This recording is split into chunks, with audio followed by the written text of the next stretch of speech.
secondly explain the mysteries, you see. Go ahead. Mystery number one is the fact that this world of physics seems to depend so extraordinarily precisely, and the more we explore it, the more precise we see this is.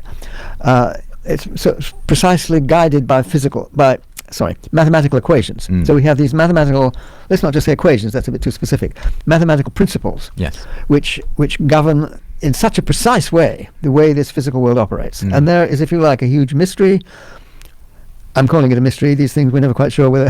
Is this what Eugene Wigner famously spoke as the unreasonable effectiveness of mathematics? It just seems to be an extraordinarily remarkable fact that mathematics, that the universe seems to be written in that language, and that we can discover it. That's exactly it, yes. Yes. And the more we know about how things operate, I mean, now there's such extraordinary precision there are in measurements. Well, Einstein's general relativity is very, very precisely determined, and laws of quantum mechanics and how they interrelate with, even with gravity in some respects. I mean, how clocks. One of the Einstein's predictions is that a clock up high will run more slowly than one down here, and this precision in that. I'm sorry, I got it the wrong way around. I know what you mean. Yes, the precision is extraordinary. Yeah. But the precision, even from down here to maybe a centimeter above, and they can measure the difference. Yes. So these are extraordinarily precise. Now,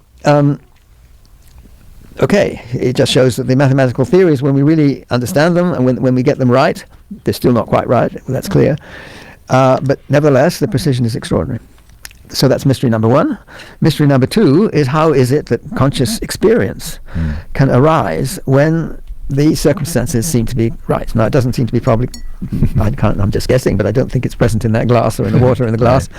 But nevertheless, it seems to come about certainly with human beings, and I think with other animals. I don't think it's unique to human beings. Certain brain structures somehow seem to give rise to this consciousness. And there is a genuine mystery, I think, and it's not just a matter of complicated computations. There's something much more subtle going on.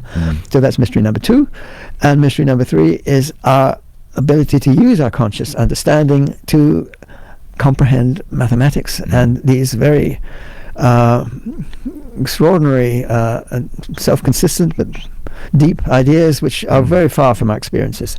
So that's how we comprehend mathematics, if you like. And in that sense, you believe that mathematics, for instance, is discovered rather than invented by us. In that sense, it exists independently. Yes, right. Yes. And one of those great mysteries, as you say, is the fact that we can access it. Seems itself a remarkable feat of reality. That's right, because it's so indirectly connected with our existence and how we get along in the world, and how natural selection has helped us to survive and so on. It's really hard to see how these things come about from that. There's three big mysteries there, just to kick us off with. Bill, what's your response to some of these huge Well, areas? I want to say first and foremost that one of the most exciting things about Roger's thinking is this deep metaphysical vision of reality that he has. It's in such contrast to the sort of positivistic and verificationistic pronouncements of many scientists who think that philosophy is dead and that these metaphysical questions are meaningless. Roger is engaged in questions that are not simply physical or scientific. These are metaphysical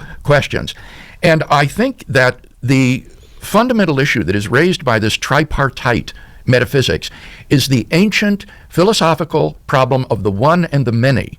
That is to say, what is the underlying unity of these three seemingly disparate realms of reality, the mental, the abstract, and the physical? These realms of reality are so different, so causally unconnected, it seems, that one wonders what is the underlying unity for all of these. So how are these three realms related? For example, the mathematical abstract realm cannot be the source of the physical or conscious mental realm, because abstract objects by definition are causally effete.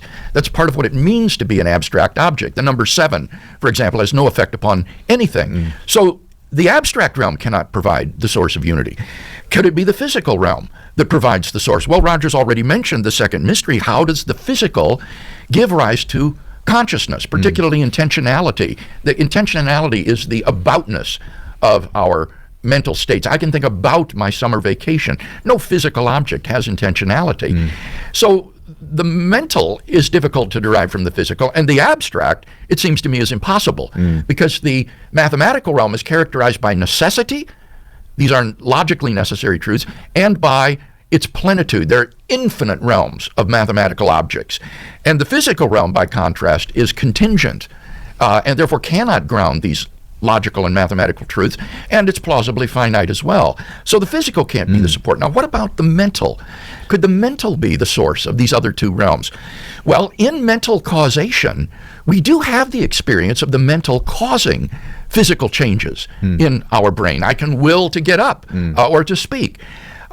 Similarly, many philosophers have thought that the abstract realm is not really a separate realm that exists by itself, but they are ideas in the mind of consciousness, that they are the result of intellection by a mind.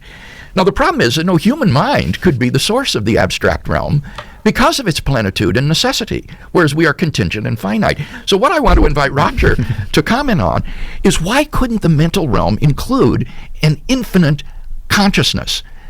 That is to say, an omniscient mind which has created the physical realm and which is the source of the abstract mathematical realm. This would solve the problem of the one and the many and give you an underlying unity for this tripartite metaphysic that you affirm. And what you've just described sounds